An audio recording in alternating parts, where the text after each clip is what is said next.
কবিতাৰ শিৰোনাম আধৰুৱা সপোন। কবি পলাশ হাজৰিকা আৰু আবৃত্তিকাৰ দীপজ্যোতি।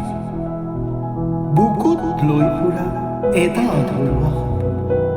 সপোন মানেই সপোনেই, কোনোবা এটা চাগৈ বাস্তৱ হ'ব, হয়তো নহ'বও পাৰে। তথাপিও সপোনবোৰ বাস্তৱ কৰাৰ প্ৰয়াস কৰিছোঁ। সময়ৰ সোঁতত কিছুমান সপোন ভাঙি ছাৰখাৰ হৈ গৈছে, তথাপিও আকৌ সপোনবোৰক সজাই ধুনীয়া কৰোঁ। সপোন আছে বাবেই জীৱন ধুনীয়া।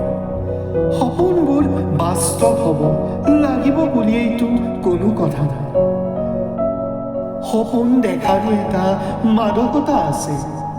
সপোন দেখিলেই যে সেইটো সপোন পূৰণ হ'ব লাগিব তেনে নহয়। আজি মোৰ ওচৰত কোনো নাই, কিন্তু মোৰ সপোনবোৰ মোৰ লগত আছে।